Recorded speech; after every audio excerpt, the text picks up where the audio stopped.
சாதிக் பாஷாவை விசாரித்தது சிபிஐ என்பதும் அதிமுக ஆட்சியில் ரமேஷ் தற்கொலை செய்து கொண்டது தெரியாமலும் ஒரு வெம்பிய மாங்காய் போல சட்டத்துறை அமைச்சராக இருப்பதாக சி.வி. சண்முகத்தை முரசொலி நாளிதழ் கடுமையாக விமர்சித்துள்ளது. சென்னை அண்ணாநகர் ரமேஷ் கொலை மற்றும் சாதிக் பாஷா மரணம் தொடர்பாக சிபிஐ விசாரணைக்கு ஸ்டாலின் தயாரா என அமைச்சர் சி.வி. சண்முகம் கேள்வி எழுப்பியிருந்தார். இந்த நிலையில் திமுகவின் அதிகாரப்பூர்வ நாளிதழான முரசொலியில் அறிவு கொழுந்து அமைச்சர் என்ற தலைப்பில் கட்டுரை வெளியாகியுள்ளது. அதில் சசிகலாதான் முதலமைச்சராக வேண்டும் என்றும் அவர் சின்னம்மா அல்ல அம்மா என்றும் தடுமாறி கொண்டிருந்தாரே, அந்த நிலையில் இந்த கேள்வியை அமைச்சர் சி.வி. சண்முகம் கேட்டிருப்பாரோ என கேள்வி எழுப்பப்பட்டுள்ளது. இன்றைய துணை முதலமைச்சர் பன்னீர்செல்வத்தை கருங்காலி என பேசினாரே, அந்த நிலையில் இந்த பேட்டியை அமைச்சர் சி.வி. சண்முகம் அளித்தாரா என முரசொலி கேள்வி எழுப்பியுள்ளது. ரமேஷ் தற்கொலை செய்தது நாடறிந்தது என்றும் அப்போது ஆட்சியில் இருந்ததே அதிமுக என்றும் முரசொலி விளக்கம் அளித்துள்ளது. முதலமைச்சராக ஜெயலலிதா இருந்ததும் அமைச்சருக்கு தெரியாதா என முரசொலி கட்டுரையில் குறிப்பிடப்பட்டுள்ளது. சாதிக் பாஷாவை விசாரித்ததே சிபிஐ தான் என்பது கூட தெரியாத ஒரு வெம்பிய மாங்காய் சட்ட அமைச்சராக இருக்கிறார் என்பதற்கு இதைவிட எடுத்துக்காட்டு வேண்டுமா என முரசொலி நாளிதழ் விமர்சித்துள்ளது.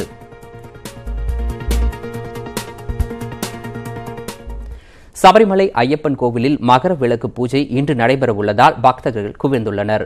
மகர ஜோதி தரிசனம் மற்றும் மகர விளக்கு பூஜைக்காக கடந்த மாதம் 30ஆம் தேதி சபரிமலை கோவில் நடை திறக்கப்பட்டது.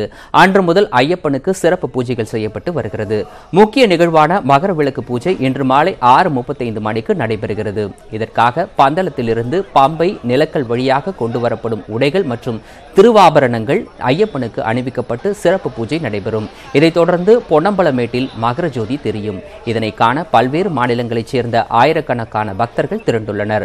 பம்பையிலிருந்து சபரிமலை சன்னிதானத்திற்கு ஆயிரக்கணக்கான பக்தர்கள் புறப்பட்டுச் சென்றுள்ளனர். இதுவரை இல்லாத அளவிற்கு பாதுகாப்பு பலப்படுத்தப்பட்டு நவீன கண்காணிப்பு கேமராக்கள் மூலம் கண்காணிப்பு பணிகளும் விரிவான ஏற்பாடுகளும் செய்யப்பட்டுள்ளன.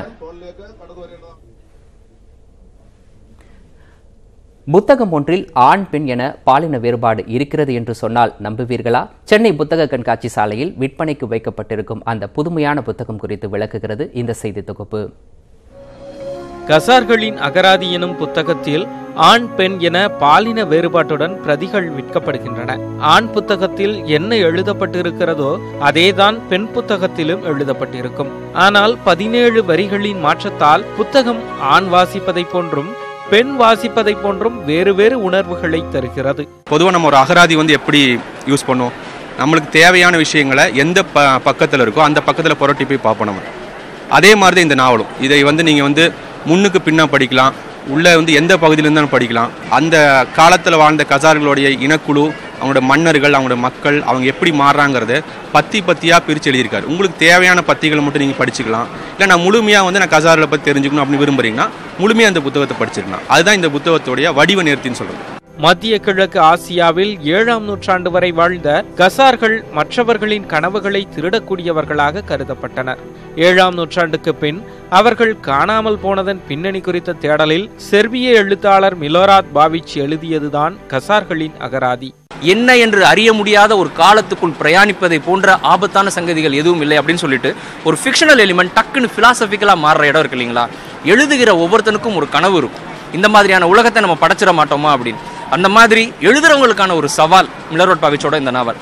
1984ஆம் ஆண்டு பெர்சிய மொழியில் வெளியாகி உலக அளவில் 50க்கும் மேற்பட்ட மொழிகளில் மொழிபெயர்க்கப்பட்டுள்ள கசார்களின் அகராதியை இந்திய மொழிகளிலேயே முதன்முறையாக தமிழில் ஸ்ரீதர் ரங்கராஜ் மொழிபெயர்த்துள்ளார். நியூஸ் 18 செய்திகளுக்காக ஒளிப்பதிவாளர் செந்திலுடன் சேனாதிபதி.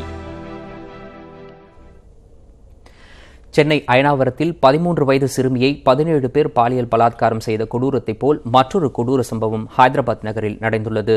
16 வயது சிறுமியை 4 ஆண்டுகளாக மிரட்டி பாலியல் பலாத்காரம் செய்த 11 பேரை கைது செய்ய கோரி பொதுமக்கள் காவல் நிலையம் எதிரே போராட்டத்தில் ஈடுபட்டதால் பரபரப்பு ஏற்பட்டுள்ளது.